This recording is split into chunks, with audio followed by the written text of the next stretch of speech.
गटविकास अधिकाऱ्यांच्या आश्वासनाला केराची टोपली, चौकशी अहवाल गुलदस्त्यात। थोरगवाड ग्रामपंचायतीच्या सदस्यांचं उपोषण पुन्हा पेटणार का? जळगाव जिल्ह्यातील रावेर तालुक्यातील थोरगवाड ग्रामपंचायतीमधील गैरकारभाराच्या विरोधात ग्रामपंचायत सदस्य सचिन चौधरी यांनी दिनांक 23 जून 2025 रोजी पंचायत समितीसमोर उपोषण सुरू केले। या आंदोलनाची S9 टीव्हीने दखल घेतल्यानंतर प्रशासनाने हालचाल सुरू केली। गटविकास अधिकारी विनोद मेंढे यांच्या पुढाकाराने चौकशी समिती स्थापन झाली। 24 जून 2025 रोजी समितीने थोरगवाड येथे भेट देऊन पाईपलाईन व कामांची प्रत्यक्ष पाहणी केली। यावेळी समितीने 7 दिवसात चौकशी अहवाल सादर करण्याचे लेखी आश्वासन चौधरी यांना दिले। त्यामुळे त्यांनी आपले उपोषण तात्पुरते स्थगित केले। पण आता प्रश्न निर्माण होतो, तो अहवाल गेला कुठे? आजपर्यंत 7च काय तब्बल 14 दिवस उलटूनही अहवाल बाहेर आलेला नाही। त्यामुळे चौकशी झाली तरी अहवाल कुठे गायब झाला? कोणाचा दबाव आहे? दोषींना वाचवण्याचा प्रयत्न तर नाही ना, असे प्रश्न ग्रामस्थ विचारू लागले आहेत। चौधरी यांचा इशारा ठाम। S9 टीव्हीशी बोलताना सचिन चौधरी म्हणाले, जर चौकशी अहवाल देऊन दोषींवर कारवाई झाली नाही तर गटविकास अधिकारी, सहाय्यक गटविकास अधिकारी, विस्तार अधिकारी आणि ग्रामीण पाणीपुरवठा विभागाविरोधात मी पुन्हा तीव्र आंदोलन करणार। 24 जून रोजी उपोषण स्थगित करताना माजी जिल्हा परिषद सदस्य विकास अवसरमल, अहमद जबरा तडवी, विस्तार अधिकारी पाटणकर शिंदे, अडांगळे अजित जमादार, शिपाई हिदायत तडवी, दीपक भोये आणि थोरगवाडचे मान्यवर ग्रामस्थ उपस्थित होते।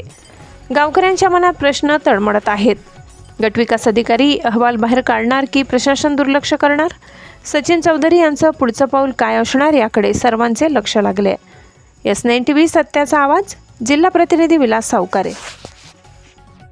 भाऊ, आपण आज उपोषणाला बसले आहात, काय म्हणालात? मी दिनांक 23/6/2025 रोजी उपोषणाला बसलो होतो। माझ्या ग्रामपंचायतीच्या विविध ज्या 4-5 मागण्या आहेत, त्या मागण्यांसाठी मी उपोषणाला बसलो होतो।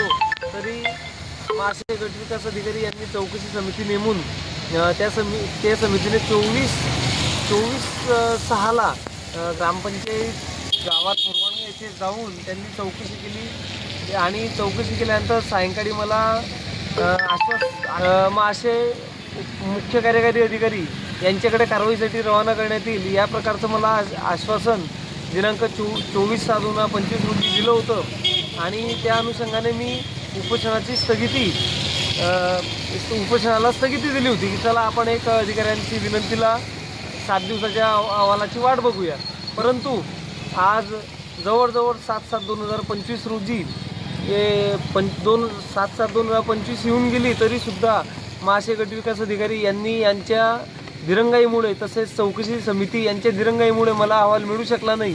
तसेच माझ्या वाड्यात आजही दूषित पाणी, तसेच माझ्या विविध मागण्या आहेत, त्या मागण्यांसाठी माझे आजपर्यंतसुद्धा कुठल्याच प्रकारची कारवाई झाली नाही। यात मला गटविकास अधिकारी यांच्यावरती कुठंतरी कारवाई करण्यासाठी मतदारसंघात प्रेशर आहे किंवा दबाव आहे असं चित्र वाटतंय की बुवा, जेणेकरून की एखादा भ्रष्टाचार लपवण्याचं काम हे एखादा कार्यकर्ता जर अक्षरशः पंचायत समितीसमोर जर उपोषणाला बसण्याची वेळ येते, तर हा एखादा भ्रष्टाचार दाबण्याचं काम हे लोकप्रतिनिधी अधिकाऱ्यांना करतायत असं मला स्पष्ट आरोप आहे।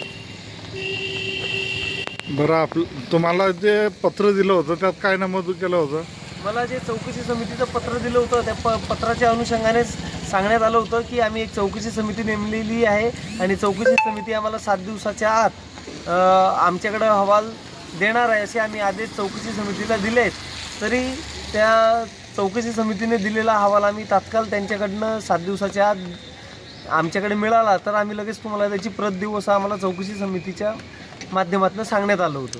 चौकशी अहवाल घेण्यासाठी किती वेळेस गेले तुम्ही पंचायत समितीला? चौकशी समितीला अहवाल मागण्यासाठी किंवा विनंती करण्यासाठी मी पंचायत समितीला 2 ते 3 वेळेस आलो। अक्षरशः शेवटी गुरुवार या दिवशी मी पंचायत समितीला एक उपोषणाचं पत्र दिलं, तरीसुद्धा शुक्रवारी चौकशी समितीने कुठल्याच प्रकारची कारवाई केली नाही किंवा शनिवार रविवारसुद्धा होता, पण आपण एक सुट्टीचा कालावधी म्हणून काही विचारणा केली नाही आणि शेवटी सोमवारी वेळ आली मला ते लोकशाही पद्धतीने न्याय मागण्याची।